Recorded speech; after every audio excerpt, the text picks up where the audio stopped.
weather is quite accommodating. Yes. Sun. The winter has been delayed a little for your benefit. Really cool.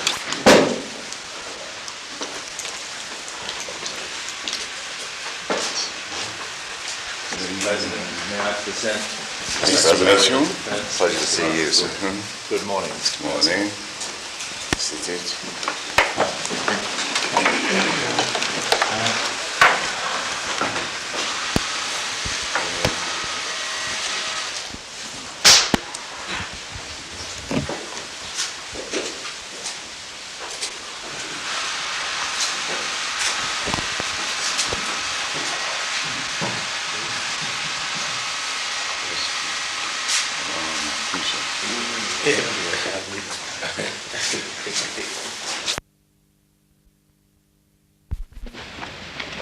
Well.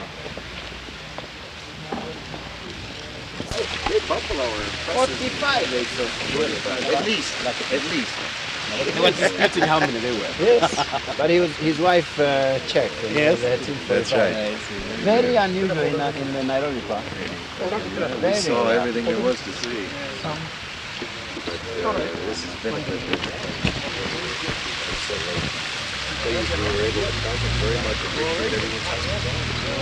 How did your debate in the parliament go? Your presentation? Today. Oh, that's today? This afternoon. I wish you well. It's a flyover. I'll hear the sparks. All right. Thank you. Nice to see you. Very good. Can I get a ticket off you? Or a seat? I don't find out what I need. I'm holding free. You're holding free. That's a good question. We'll wait. President, for the past 2 days we have met with senior officials of the ministries of Defense, Finance, Foreign Affairs. I have found the visit here to be most enjoyable, certainly constructive and useful, and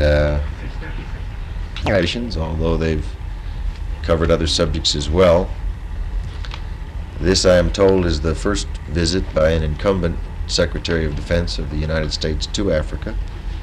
It was at the suggestion of President Ford, and certainly my visit, as well as Secretary Kissinger's visit some weeks ago, was a reflection of the increasing concern in Africa over some recent political and military developments.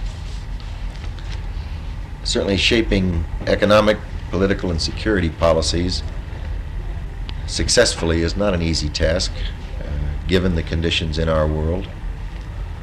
Through economic assistance, we've worked with those African states striving to improve the circumstances of their people. And certainly with peace, the nations of this continent can devote their resources to improving the opportunities for their people. The United States policy and hopes for Africa are clear.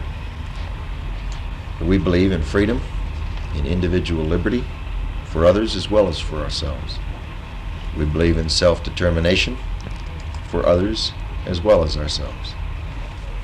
We believe that the nations on this continent should be free from foreign military force, as only then will Africans be free to devise, improvise, and apply African solutions to African problems. That's our policy today, it's been our policy, and certainly will remain our policy in the future.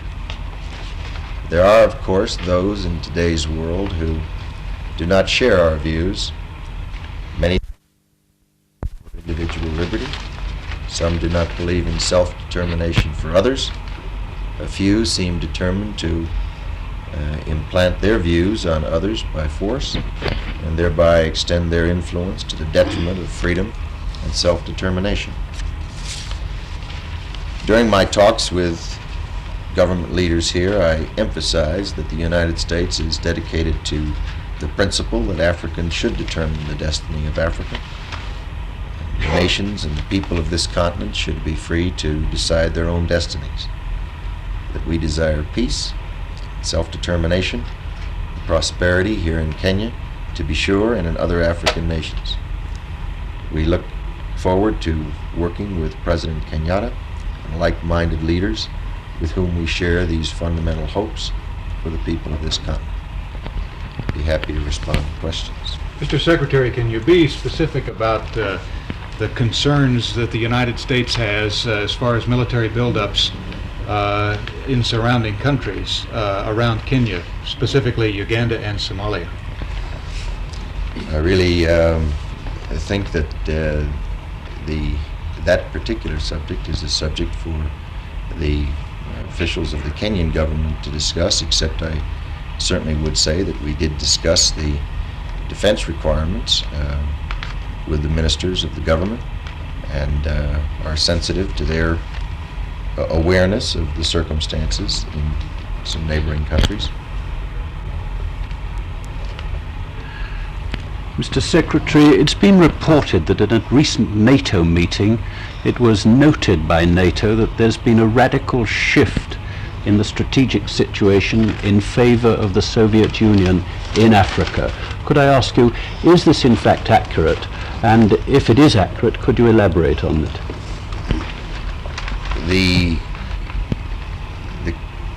The question, the way you phrased it, would have to be answered in the negative.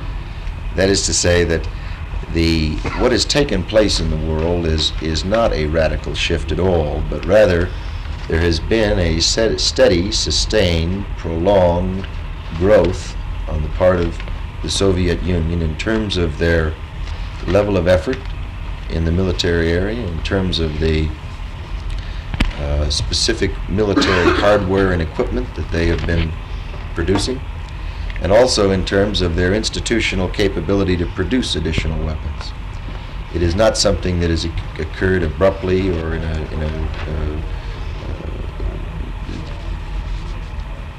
recent way, but rather it's something that have been adverse. And that is, of course, the reason that President Ford this year proposed to the Congress a budget that would set the United States on a correct trend or path, and one that would arrest those adverse trends. What is your view of the situation in Angola at the moment? I'm asking in military and strategic terms. It seems to me that what we have seen is a situation where foreign governments, the Soviet Union and the Cubans, have supplied and sent an expeditionary force to that country that was involved in imposing a solution on an African nation. Those capabilities in that country remain, and that it is our view that the principle of self-determination is an important one. It is further our view that it is not for countries outside of Africa to impose their views on countries in Africa. We have time for just one more if we make our Defense requirements. As you know, last year the United States extended credit of some $5 million.